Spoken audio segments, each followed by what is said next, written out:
Kekerasan terhadap teman. Ada lagi? Kekerasan fisik maupun mental. Betul sekali, kekerasan fisik maupun mental. Oke, kalau misalnya nih ada teman kita dibercandain, terus ternyata sebenarnya bercandaannya itu tidak lucu. Apakah itu termasuk juga dengan bullying atau bercanda?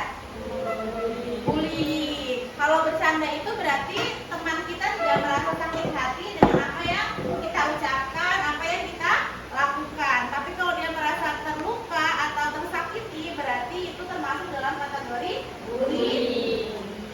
Oke. Ya.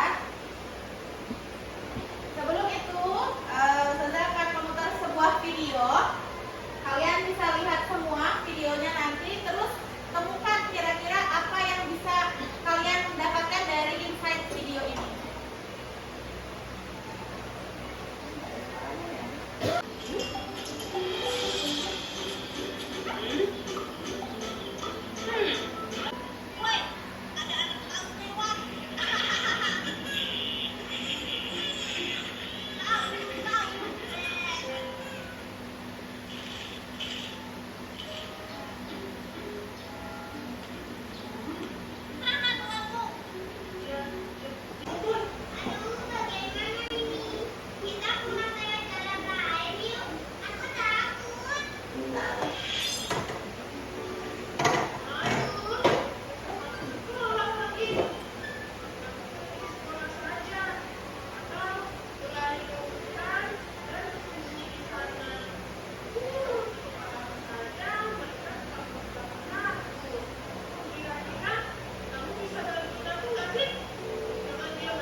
Pasti ada akibatnya.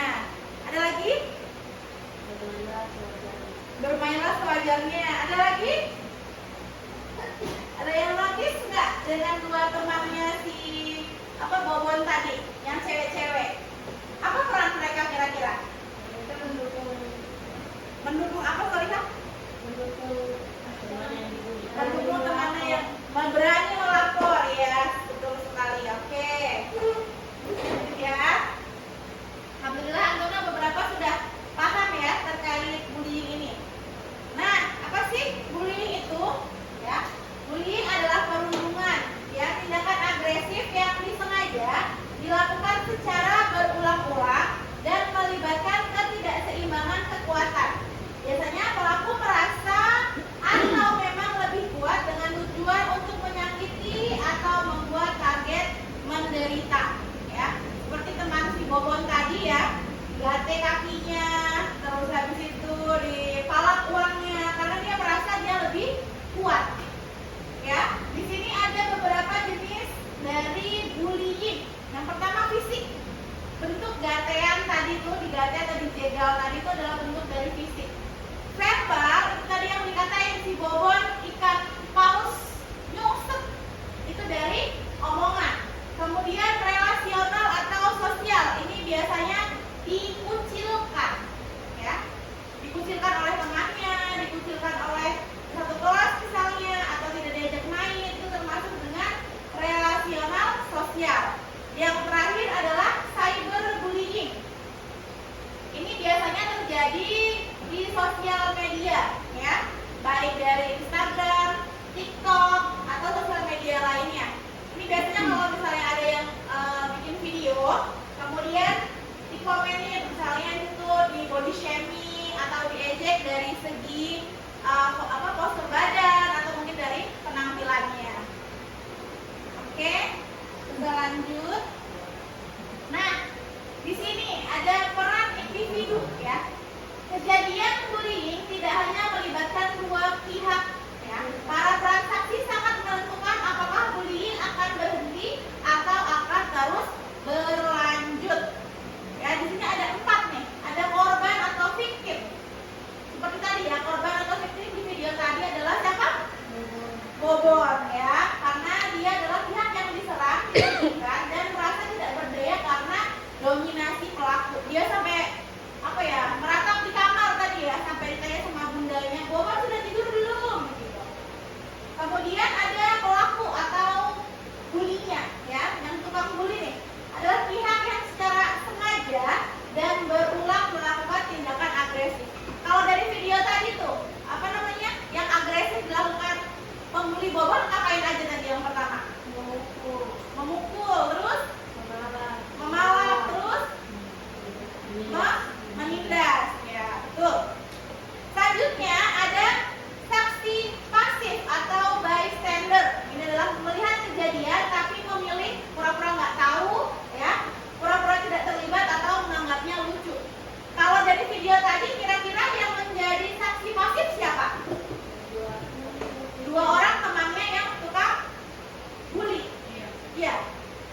Iya bukan? Iya. Oke. Kemudian ada juga namanya saksi aktif atau upstander. Ini melihat kejadian dan berani mengambil tindakan positif untuk membantu korban atau menghentikan kejadian. Kalau di video tadi, saksi aktif atau upstandernya siapa? Dua perempuan yang tadi Briani, ya. Dia ngapain kira-kira tadi, Solihah? Lapor ke guru, membela, memberikan dukungan juga ya kepada Bobon tadi ya. Iya. Oke. Kita lanjut. Ya. Nah, ini ada efek jangka pendek dan panjang dari tindakan bullying. Ya, bagi korban tadi ya, si Bobon itu pasti dia akan anxiety atau akan cemas, sakit kepala atau perut, ya, tidak ke sekolah atau membolos, dan penurunan konsentrasi belajar.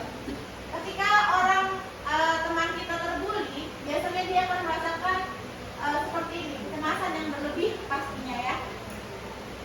Kemudian dalam jangka panjang di sini ada depresi klinis, ya. Ada juga trauma psikologi. Ini biasanya sangat-sangat berpengaruh akhirnya di masyarakat, dia tidak bisa membangun hubungan sosial yang sehat, ya. Kemudian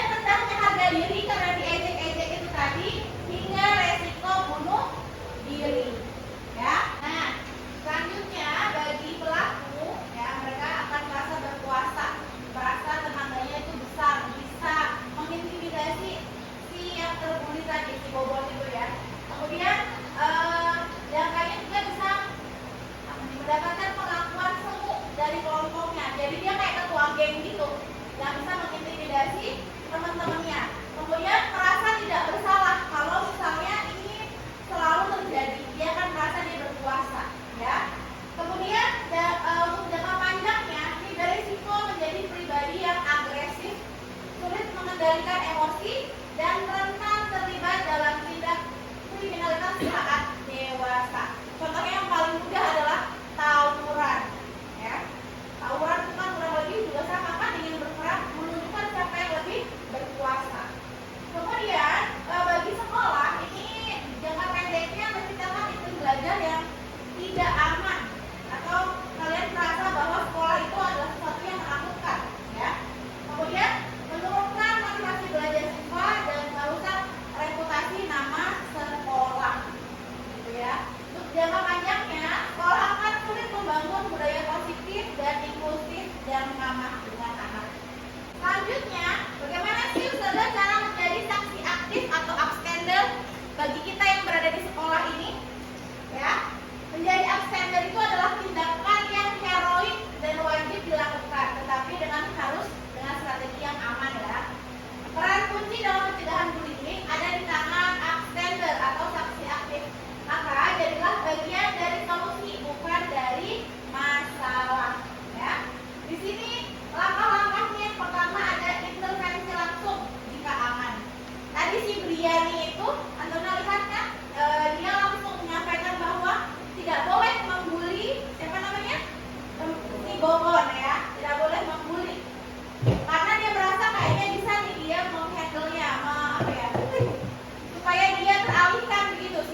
tiba-tiba terima yang